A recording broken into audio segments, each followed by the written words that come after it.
Meron kang 5,000, ha, She? Salamat po, Sir Kuya Will. Okay. Okay lang yan. Ganyan ang buhay. Be strong, ha?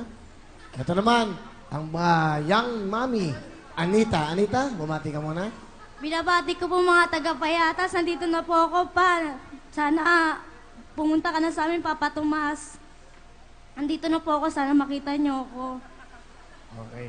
Ikaw ay ilang taon nung nagka-baby? 16 years old po. 16 years old? Opo. Sa Payatas ka? Opo. Ano ginagawa mo sa Ano trabaho mo? Namamasura po. Namamasura ka? Opo.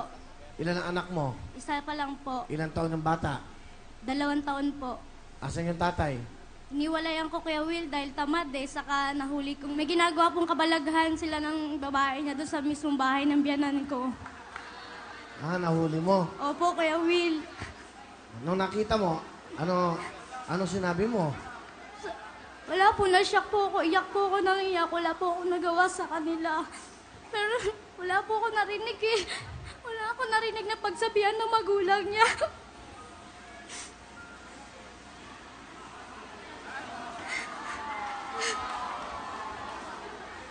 Salamat po, Kuya Will. Ilang taon ka na ba ngayon? 18 po. So, 2 taon.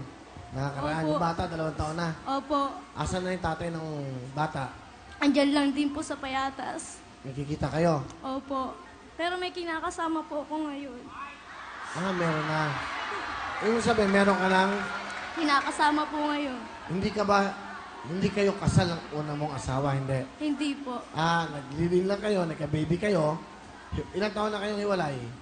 1 taon po. Ngayon, na-in love ka ulit. Hindi po, naganap lang po ako ng katuwang sa buhay kasi hindi ko po kayang buhay mag-isa yung anak ko So, ibig mo sabihin, gumawa ka na ng paraan para, kumbaga, hindi ka magkakasama ng loob kahit hindi mo mahal yung lalaki, kailangan lang. Hindi po, minahal ko naman po siya.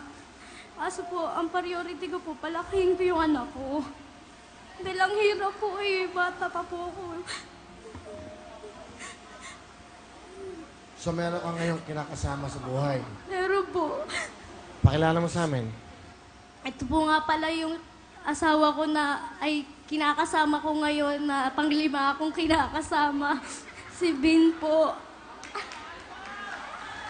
Hello po, Kuya Will. Magandang hapon po. Meron na siyang anak. Tinanggap mo siya. Opo, tinanggap ko naman po siya ng buo. Dahil tinanggap din naman niya ako ng buo. Okay.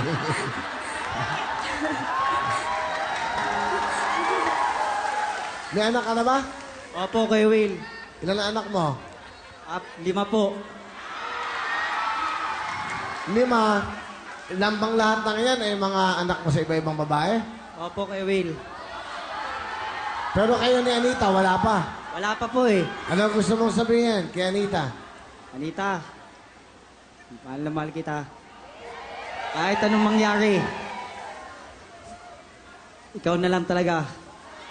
Wala nang iba. I love you. Ano gusto mo sabihin sa lalaki minamahal mo ngayon?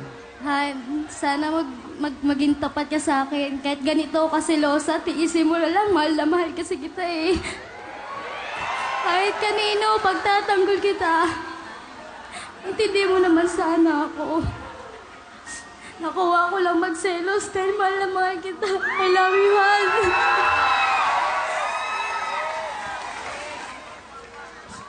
Ikaw, bakit ka nagsaselos? Meron ba siyang ibang nakikita Gawin, mo? ayoko lang kasi tumitig siya sa iba. Gusto ko sa akin lang. Bakit naman ganun? Ang hirap naman Siyempre, lumalakad yan. May nakikitang maganda kahit papano. Oh. Gusto ko kaya Will ako lang maganda sa paningin niya. Bin, okay ba sa'yo yun? Na ang inihiling niya, sa kanya ka lang nakatingin, wala nang iba. Kung yun ang gusto niya, Kuya Will, gagawin ko.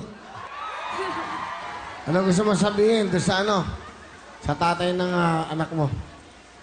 Nel, sana kung mag-asawa ka ng bago, magtino ka naman na sana. Huwag mo na gawin sa babaeng mapapang-asawa mo yung nagawa mo sa akin dahil ang laking sugat sa puso yun.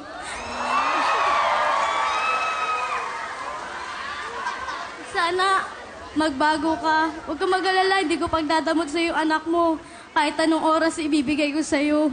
Huwag mo lang itago sa akin balang araw. Bait, ha? Bin, ha? Mabait na tao to, ha? Okay, Wayne. Ha? Kumbaga, ingatan mo. Magandang pagkatao, ha? Okay, Wayne. Anita, ano